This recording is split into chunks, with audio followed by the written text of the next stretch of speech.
I don't even like to use the word happiness. That's just a fleeting feeling. It can just go so up and down. I don't want to chase that feeling. It's just not an efficient way for me to live. I feel like just having peace and simply just enjoying being alive every day is the best place for me to be. You know, I don't want to be happy and sad. Like, I don't even want to have to go through that. I just want to just kind of float through life. I experience so much. I just want to take on every experience for what it is and enjoy it in the moment, you know? So I don't want to chase happiness. Just try to stay even. It's a journey that's better than a destination. It's cool for me to be who I am and be and not apologize for it all the time. Man, I'm not coming out here unless I'm 100%. I've never had no doubts in myself. I feel like I'm the best player in the world. I mean, I feel as though at each spot, even in high school, my game was growing so fast. I need to be in a different environment to see how farther I can go. Just try to approach this in an everyday manner and, you know, try to take it a day at a time. You know, I'm not planning to do anything. I'm just gonna be myself. Every day is a challenge to stay at this level that I'm at. So I never looked at me switching teams as a new challenge. Every day I wake up, I gotta fight against that standard I set for myself.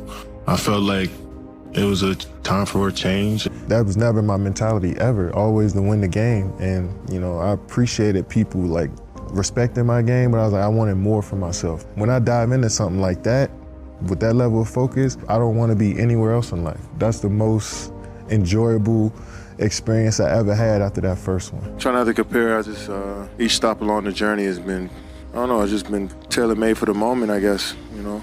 Been learning a lot so far as a player up until this point.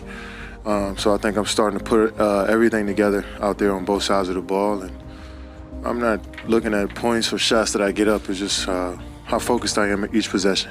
At one gym, I might be the best. At another gym, another guy might be the best. But it's just like, it's millions of gyms around the world, and this conversation is gonna always keep happening, and nobody's gonna get the title outright. So it's no need for me to even think about it. But I know what I bring to the sport. I know what I bring to the culture of the sport. And I feel like I'm accepted by all the real ones in the game, you know what I'm saying? So that's really all that matters. I get that respect, and that's what I've been playing for. Yeah, life is crazy, you know, you can be on that high so fast and in a matter of seconds you go back down. I'm grateful for it. It's stuff that I had to go through it, but I'm also grateful that I can experience it, because down the line I can be able to speak on how much it helped me as a player and a person. I went through some adversity, but that's a part of life, that's a part of this journey, and I knew it. It was tough, don't get me wrong, but I never wanted to quit. I never thought I got worse as a player. I never thought that, so I wouldn't say it was a low. I just thought I hit some adversity here, a couple bumps. And the way I was raised, the way my mom raised me, my brother and my dad, they keep fighting through them. And I just tried to take that and apply it to my everyday life. We were stacked, the odds were stacked against us. Single parent with 2 boys. By the time we were 21 years old, everybody told us we weren't supposed to be here. We moved from apartment to apartment by ourselves. One of the best memories I had is when we moved into our first apartment. No bed, no furniture, and we just all sat in the living room and just hugged each other, because that's what we thought we made it. When something good happens to you, I don't know about you guys, but I tend to look back to what brought me here. You wake me up in the middle of the night in the summer times, making me run up a hill, making me do push-ups, screaming at me from the sideline of my games at 8 or 9 years old. We wasn't supposed to be here. You made us believe. You kept us off the street, put clothes on our backs, food on the table. When you didn't eat, you made sure we ate. You went to sleep hungry. You sacrificed for us. You the real MVP. Yeah, family first. Communication is key. I'd like to thank God for changing my life and let me really realize what life is all about. Basketball is just a platform in order for me to inspire people. And I realized that so many people believed in me when I didn't believe in myself. So many people doubted me and motivated me every single day to be who I am. I failed so many times and got back up. I've been through the toughest times with my family, but I'm still standing. When you got people behind you, you can do whatever. At the end of the day, I just focus on being the best that I can be and adding it to the group, whatever. That's the most important time, like personal time in the gym. You know, you spend a lot of time with your teammates and working through schemes and trying to be a great team. And sometimes you can lose sight of you as an individual trying to do all of that stuff. So when you're in the gym and focusing on your craft and your skills and how you can be your best to bring to the team, I think that's what the game is to me. You know, because we're all individuals trying to bring something special to a group. We're here for a reason. Every team is looking to get better. Saying we want to look to upgrade and get better from where we were. I mean, this is progression of a unit, you know. So keep building our identity. That's the thing. And your identity comes from winning basketball games, regardless, you know. So if you win basketball games, you figure out what your role is as an individual, and you kind of stick to that. So never jealous of no teammate ever.